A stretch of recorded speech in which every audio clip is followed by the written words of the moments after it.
नमस्कार। अध्याय 3 भाग 4 हमने मेंडल के प्रयोगों के बारे में बातचीत कर रहे थे। मेंडल ने 2 प्रयोग किए थे। पहला एकल संकरण, जिसके आधारित 2 नियम निर्धारित हुए थे। उनके नाम आप बताइए। तो उनके नाम है प्रभाविता का नियम और दूसरा पृथक्करण का नियम। आज उससे आगे की ओर दूसरा प्रयोग मेंडल ने किया था। मेंडल ने कहा कि एक लक्षण से ये प्रभाविता गुण और पृथक्करण का गुण प्रतिपादित होता है, तो क्या अगर हम एक से अधिक लक्षणों को मिलाकर किस प्रकार के पौधे और पुष्प प्राप्त कर सकते हैं या पौधे किसमें प्राप्त कर सकते हैं। तो उन्होंने द्विसंकरण प्रयोग किया। द्विसंकरण का मतलब 2 लक्षणों को लेकर। मैंने जैसे बताया था, मटर के पौधे में कई प्रकार के लक्षण होते हैं, 7 मुख्य लक्षणों को लेकर उन्हें प्रयोग किए थे। तो यहाँ पर हम 2 लक्षण लेकर प्रयोग अब कर रहे हैं। तो द्विसंकरण प्रयोग आधारित नियम, मेंडल ने 2 लक्षण लिए थे। 2 लक्षण में कौन कौन से लक्षण लिए? एक तो रंग लिया और एक आकार। एक तो कलर, पुष्पों का रंग लिए, जिसमें कलर लिया था, एक कलर लिया पीला, एक लिया हरा, और दूसरा जो था वह आकार, बीजों का जो आकार है वो बीजों का आकार लिया। एक गोलाकार बीज लिया और एक झुर्रीदार। आपने मटर के कुछ बीज, जब मटर आते हैं सर्दियों के दिनों में, देखा होगा कि कुछ बीज एकदम गोल होते हैं, बड़े होते हैं, और कुछ पर रिंकल यानी झुर्रियाँ पड़ी होती है। तो इस प्रकार ये 2 प्रकार की किस्म हो गई। तो पीले और गोलाकार बीज लिए, हरे और झुर्रीदार। इस प्रकार उनको संकेत भी दिए। पीले रंग का संकेत जो था वो कैपिटल Y था और गोलाकार जो था उनका कैपिटल R। इसी प्रकार हरे रंग के जो पौधे थे, हरे रंग के जो थे उसमें स्मॉल y और झुर्रीदार में स्मॉल r। यह संकेत लेकर इनकी सफलता का मुख्य कारण यह भी रहा क्योंकि उसने ये संकेत लेना, संख्याओं के आधार पर बताना, अनुपात पर बताना, ये कुछ विभिन्न कारण थे, इस कारण वो सफल हुआ था। ये भी मैंने बताया था आपको। तो इस तरह ये लेकर यह क्रॉस करवाता है, आपस में इनको मिलाया गया। मिलाने पर जैसे यहाँ ये युग्मक आया, ये एक युग्मक, ये हमने पहले ही बता चुके युग्मक किसे कहते हैं, आपको याद हो गया होगा।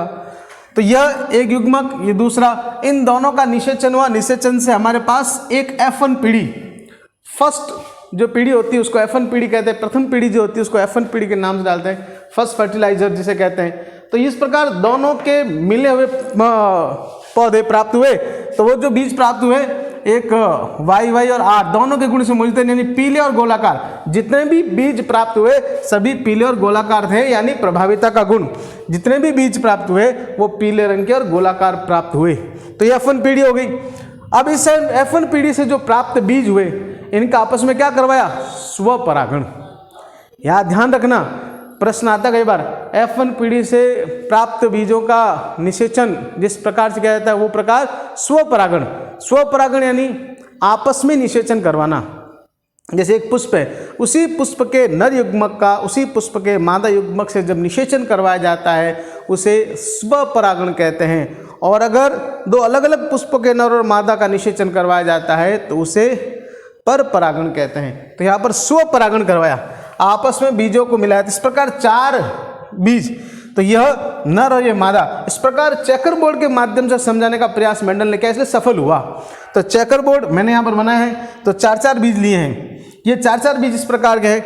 यह बीज 4 अलग अलग Y और Y, कैपिटल Y और स्मॉल r, स्मॉल y और कैपिटल R, स्मॉल y और स्मॉल r। इसी प्रकार यहाँ पर लिख दिया। इन जब को आपस में जब क्रॉस करवाया, इसको इसके साथ निषेचन करवाया, तो इन दोनों को यहाँ लिख दीजिए YR। इस प्रकार के बीज हमें प्राप्त हुए। इसी प्रकार इसका इन चारों से निषेचन करवाना है आपको। इस प्रकार YR और YR, यानी ये जो एक बीज है इसका इन चारों के साथ निषेचन करवाकर इस पहले पंक्ति में लिखना है। इसका इसके साथ YR और इसका इसके साथ करेंगे तो YR। आप देखना, कुछ नहीं करना है, बस आपको ये एक बार ये लाइन याद रखनी है। ये चारों ऊपर लिखने, ये चारों इधर नीचे लिखने, और आपस में इनका निषेचन करवाना, वो ग्रुप लिखना है। इस तरह चारों जब लिखेंगे तो पूरा ये चेकरबोर्ड भर जाएगा। इस तरह से उसने निषेचन करवाया। निषेचन करवाने के बाद जो उसके बाद F2 पीढ़ी के अंदर जो बीज प्राप्त हुए, वो जो बीज प्राप्त हुए वो सब अलग अलग प्रकार के बीज प्राप्त हुए। वो अलग अलग प्रकार के बीज, तो वो जो बीज अलग अलग प्रकार प्राप्त हुए वो सब अलग अलग प्रकार के, लगभग कोई किसी से मिलता जुलता नहीं था। इस आधार पर उसने F1 पीढ़ी में जितने बीज प्राप्त हुए वो सब अलग अलग प्रकार के बीज प्राप्त हुए। तो वो अलग अलग प्रकार के बीज प्राप्त होने के कारण उन्होंने यहाँ पर एक नियम बना दिया और उस नियम का नाम का स्वतंत्र अपव्यूह का नियम, क्योंकि सभी बीज अपने आप में स्वतंत्र थे। एक अलग पौधा निर्माण कर दिया, कोई पौधा किसी से मैच नहीं कर रहा था। उसकी जेनेटिक रचना है चाहे उसका दिखावी बाह्य रचना है, वो सब अलग अलग प्रकार के दिखाई दे रहे थे। इस आधार पर उसने नाम दिया स्वतंत्र अपव्यूह, क्योंकि सभी पौधे अपने आप में एक अपना स्वतंत्र अस्तित्व बना रहे थे, अपनी नई प्रजाति बना रहे थे। जैसे आपने अगर एक किसी पिता है, उस पिता के अगर 3 पुत्र हैं और तीनों पुत्र पहले पिता के पास रहते थे, लेकिन अब वो जब अलग अलग रहने लगे तो उन्होंने अपना अलग मकान बनाया, अपनी अलग रचनाएं बनाई, तो वो स्वतंत्र हो गए, अपने पिता से अलग हो गए और अपना पूरा निर्माण अलग किया। उसको बोलते हैं स्वतंत्र होना। इसी प्रकार ये पौधे भी जब निषेचन हो जाता है तो अलग अलग अस्तित्व, नए रचना बनाते हैं, नया अपना पूरा पौधा निर्माण करते हैं। इस आधार पर इसको स्वतंत्र अपव्यूह का नियम कहा जाता है। अब स्वतंत्र अपव्यूह के अंदर जब पौधे प्राप्त हुए तो जो बाह्य लक्षण जो थे, जिसको हम लक्षण प्ररूप बोलते हैं, जो बाहर दिखते हैं, इन बाह्य लक्षण प्ररूप का जो अनुपात था वो 9:3:3:1 आया। 9, 3, 3 और 1 ये लक्षण प्रारूप अनुपात कहलाते हैं। यानी जो पौधे प्राप्त हुए 16 पौधे होते हैं। कितने पौधे हो गए? ये 16, 9 और 10 और 6 16 पौधे प्राप्त हुए। और 16 यहाँ पर भी गिनेंगे तो ये 4-4 के हिसाब से गिनेंगे तो 4 चौक 16 पौधे होते हैं। तो इस प्रकार आपको निषेचन करवा के लिखना है। तो ये 16 पौधे प्राप्त, जिसका अनुपात 9:3:3:1 प्राप्त हुआ। लेकिन इसका जब जीनी अनुपात देखा मेंडल ने, तो मेंडल का जीनी अनुपात है 16 पौधे, 1:2:2, 4:1:2:1, इसको याद रखने का तरीका कैसा है? आप एक मोबाइल नंबर की तरह याद कर लीजिए, 12, 24, 12, 12, 1, इनका जोड़े बना लीजिए, 12, 24, 12, 12, 1। इस प्रकार से इनको याद रख सकते हैं और इनके बीच अनुपात का चिन्ह लगा दीजिए तो याद हो गया। तो ये प्रश्न पूछते हैं कि मेंडल के दूसरे प्रयोग पर आधारित लक्षण और जीनी प्रारूप बताइए। लक्षण प्रारूप कितना हो गया? 9:3:3:1 और जीनी अनुपात हो गया 1:2:4:4:1:2:1:2 और 1। इस तरह याद रखने का है 12, 24, 12, 12, 1, 12, 24, फिर वापिस 12, 12 और 1।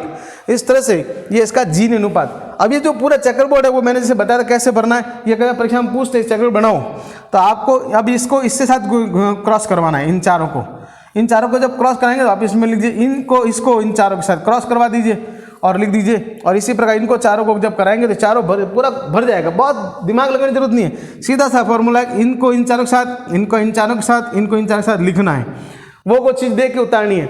इस तरह से पूरा चेकर बोर्ड भरे, इसको चेकर बोर्ड बोलते हैं। तो प्रश्न आता कई बार, मेंडल के दूसरे प्रयोग को चेकर बोर्ड द्वारा स्पष्ट कीजिए। तो ये चेकर बोर्ड बनाना, ये लक्षण प्रारूप लिखना और ये जीनी प्रारूप लिखना। अब मेंडल ने जो प्रयोग किए थे उस प्रयोग के आधार पर 3 नियम बन गए। पहला प्रभाविता का, दूसरा पृथक्करण का और तीसरा स्वतंत्र अपव्यूह का। ये 3 नियम बने। लेकिन अब मेंडल ने कहा कि ये जितने भी नियम बने, इस नियम का दैनिक जीवन में उपयोग या इनका महत्व क्या है। तो मेंडल के जो नियम बने उसके उपयोग हमारे दैनिक जीवन में क्या क्या हो सकते हैं। तो ये पहला, ये मैं तो बता रहा हूँ मेंडल के प्रयोगों का महत्व क्या अपने जीवन में।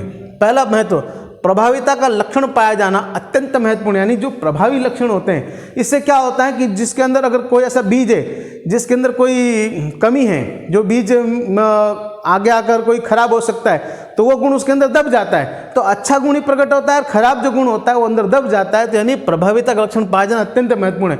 तो जो प्रभावी होते बाहर आ जाते हैं और जो कुछ थोड़े बहुत खराबी वाले गुण होंगे तो वो अंदर दब जाते हैं और वो प्रकट नहीं होते, दिखाई नहीं देते, जिससे कि हमको अच्छी फसल प्राप्त होती है। दूसरा, जीन संकल्पना की पुष्टि। इसके आधार पर यह पता चल गया कि पौधों के अंदर एक विशेष प्रकार की संरचना पाई जाती है जो लक्षणों की पुनरावृत्ति करती है, जो लक्षणों को स्थानांतरित करती है। एक ऐसी रचना होती है जिससे कि नए जीव बनते हैं। फिर उसके बाद तीसरा, संकर संतति में उत्पन्न नए लक्षणों की जानकारी।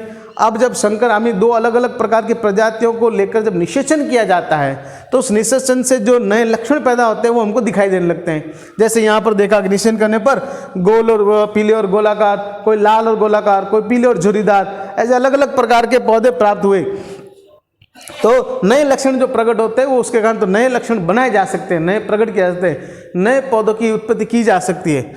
फिर उसके अलावा संकरण के प्रयोग से रोग प्रतिरोधक क्षमता और अधिक उत्पादन किस्में पैदा करना। हम इन संकरण के प्रयोग द्वारा, जो आजकल बहुत अधिक हो रहा है, आप देख रहे हैं कि बाजार के अंदर खूब सारे गेहूं की किस्में आती है, चावल की आती है, बाजरे की आती है किस्में। कुछ दिन पहले पेपर में पढ़ा होगा कि हम अब महाराष्ट्र और गुजरात को टक्कर दे रहे हैं बाजरे के अंदर, राजस्थान के लोग, क्योंकि वहाँ की से अच्छी किस्में, तो मैं वैज्ञानिक ऐसी हाइब्रिड किस्में, संकरित किस्में बनाकर हमको दी, हम उनसे ज़्यादा अच्छी पैदावार कर पा रहे हैं।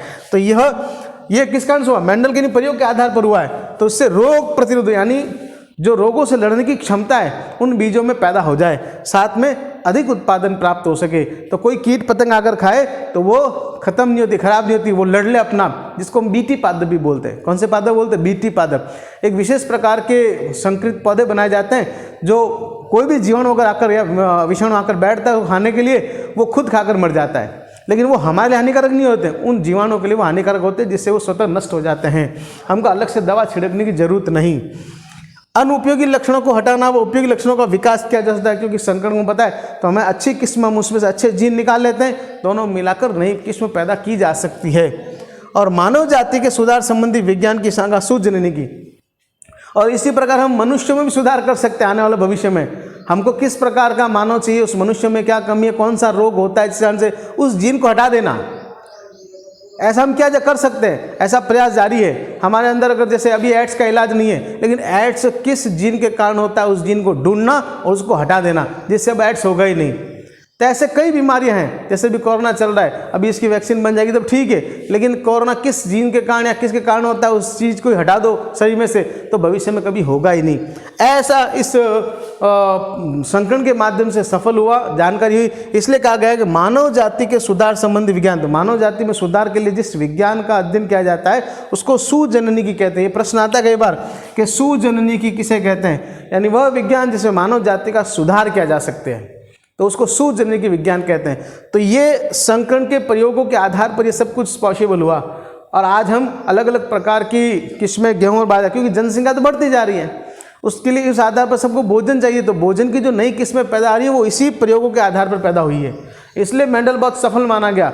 उसके बाद तो बहुत सारी जानकारी हो गई, लेकिन मेंडल को इसीलिए फादर ऑफ जेनेटिक्स कहते हैं, आनुवांशिक का पितामह कहा जाता है, पिता कहा जाता है, इसीलिए क्योंकि उसके कारण ये सब सफल हुआ, सब कुछ जानकारी हो पाई, जिससे हम आज नई नई किस्में पौधों की, फसलों की और जीवों की, आप देखा बीकानेर में डोली भेड़ प्राप्त हुई, तो दो अलग अलग बाहर की विदेशी भेड़ और अपनी भेड़ को मिलाकर भेड़ बनेगी। इस तरह बाहर नागौरी बैल होते हैं, उससे नए बैल बनाए जा रहे हैं। तो ये सब किस कारण से संभव हुआ? ये इसी कारण से संभव हुआ, संकरण की विधियों के माध्यम से। तो यह मेंडल के नियम और मेंडल की जीवनी और मेंडल ने जो प्रयोग किया उसका महत्व जीवन में क्या होता है, वो सब हमने इस अध्याय में अध्ययन किया। इस तरह यह अध्याय यहाँ समाप्त हो जाता है। धन्यवाद।